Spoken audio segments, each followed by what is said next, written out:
দরবার কেন্দ্রীয় জামে মসজিদ কর্তৃক আয়োজিত আজকের পবিত্র সালাতুল জুমআ উপস্থিত সমবেত আমার অত্যন্ত শ্রদ্ধেয়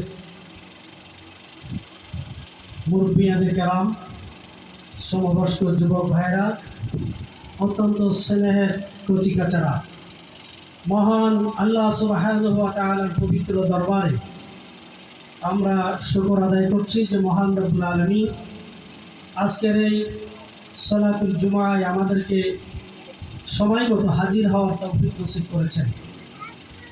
যেমনই আমাদেরকে সকল বাধা অতিক্রম করে শয়তানের ওয়াসওয়াসা পিছনে ফেলে রেখে এই জুমায় হাজির হওয়ার তৌফিক দিলেন আমাদের সে মালিক, আমাদের মুনিব, আমাদের খালিক, আমাদের মালিক, আমাদের রাজ্জাক মহান আল্লাহ সুবহানাহু ওয়া তাআলার দরবারে কালিমাত শুকর আদায় করছি। সকলে বলছি আলহামদুলিল্লাহ। রব্বানা লাকাল হামদ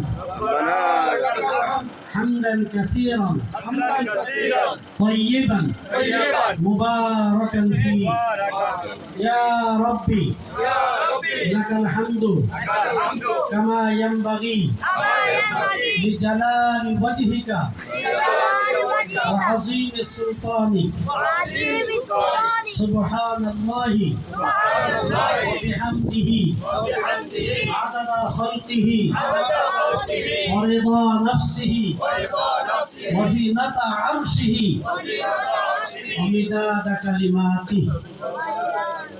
আলহামদুলিল্লাহ, আমরা আমাদের মুনিবের জন্য আল্লাহ রাব্বুল আলামিনের শেখানো সর্বোত্তম কালাম দিয়ে আমরা শুকরিয়া আদায় করে নিলাম। আলহামদুলিল্লাহ।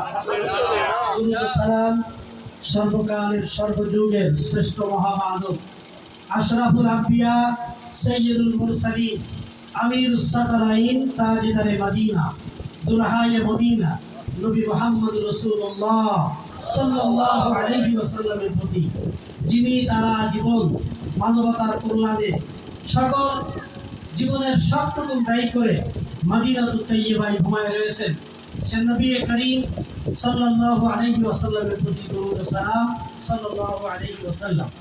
মুহতারাম হাজিরিন, আমরা ভূমিকায় বাড়াবো যেহেতু সময় কম। আমি শুধু ঢাকা থেকে এসেছি। আমার অত্যন্ত শ্রদ্ধাভাজন আমার ভাই হযরতুল আল্লাম সৈয়দ ইব্রাহিম খলিলুল্লাহ আদালাল্লাহু উমরাহু ওয়া বারাকা ফি হায়াতিহি, জোরে বলেন আমিন। আমি ভাইয়ের মাধ্যমে বেশি দিন আমার সাথে পরিচয় না, তারপরেও একদিন কাকতালীয়ভাবে তার সাথে আমার পরিচয় হয়ে গেল।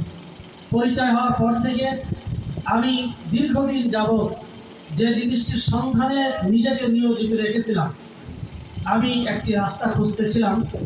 খুঁজতে ওনার সাথে পরিচয় হওয়ার পরে দীর্ঘ সময় তার সাথে আমার কথা হয়েছে। কথা হওয়ার পরে আমি উনি যে মিশন নিয়ে চলছেন সেই মিশন আমি দেখলাম যে একই সূত্রে গাঁথা, এবং তার কাছ তাকে পাওয়ার পরে আমার সেই সুপ্ত প্রতিভা, সুপ্ত আকাঙ্ক্ষা, বাসনা, কামনা সেটি শতগুণ বৃদ্ধি পেয়ে আমি ওনার সাথে একাকার হয়ে গেলাম।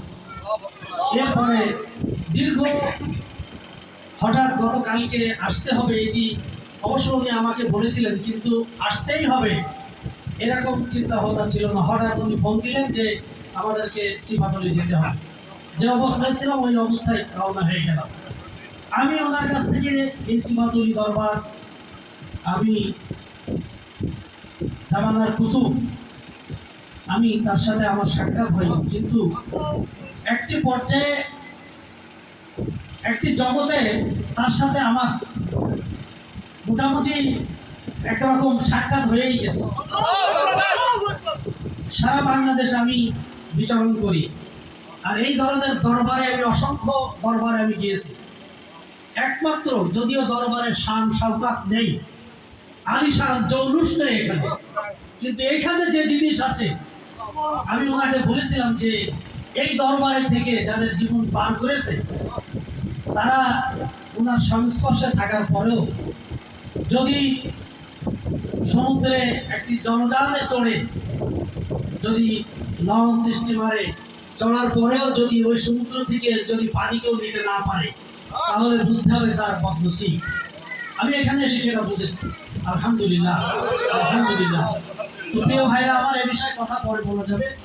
আমি কোরআনুল কারীম মহাগ্রন্থ, এই মহাবিশ্বের মহাবিশ্বয় পৃথিবীর মানবতার একমাত্র মুক্তি সনদ মহাগ্রন্থ, যে কালজয়ী সার্বজনীন বিশ্বজনীন মহাগ্রন্থ আল কোরআন, যা মানবতার মুক্তির একমাত্র সনদ, একমাত্র গ্যারান্টি, সে কোরআনুল কারীম থেকে আমি 2টি আয়াত লাভ করেছি।